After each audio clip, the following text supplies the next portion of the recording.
ஆஸ்திரேலியாவின் விக்டோரியா மாநிலத்தின் தெற்கு கடற்கரை பகுதியில் ஏற்பட்ட கடும் புயல் மற்றும் திடீர் வெள்ளப்பெருக்கு காரணமாக மக்களின் இயல்பு வாழ்க்கை கடுமையாக பாதிக்கப்பட்டுள்ளது. விக்டோரியா மாநிலத்தின் தெற்கு கடற்கரை பகுதியில் நிலவிய சீரற்ற காலநிலையை தொடர்ந்து ஏற்பட்ட கடும் மழையினால் ஆறுகள் பெருக்கெடுத்துள்ளன. இதனால் கடற்கரைக்கு அருகில் நிறுத்தி வைக்கப்பட்டிருந்த ஏராளமான வாகனங்கள் வெள்ளத்தில் அடித்து செல்லப்பட்டு கடலில் சங்கமித்துள்ளதாக அந்த நாட்டு ஊடகங்கள் செய்தி வெளியிட்டுள்ளன. குறித்த பிரதேசத்தில் சில மணித்தியாலங்களுக்குள் சுமார் 169 மில்லிமீட்டர் மழைவீழ்ச்சி பதிவாகியுள்ளதாக அந்த நாட்டு வானிலை அவதானிப்பு நிலையம் தெரிவித்துள்ளது.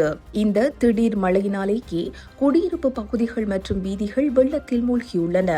இந்த நிலையில் அப்பகுதியில் ஏற்பட்டுள்ள அவசர நிலையை தொடர்ந்து பாதிக்கப்பட்ட மக்களை மீட்கும் பணிகளில் அந்த நாட்டு காவல்துறையினரும் அவசர சேவை பிரிவினரும் தீவிரமாக ஈடுபட்டு வருவதுடன் வெள்ளத்தினால் ஏற்பட்டுள்ள சேத விவரங்கள் இன்னும் முழுமையாக மதிப்பிடப்படவில்லை என்று தெரிவிக்கப்படுகிறது.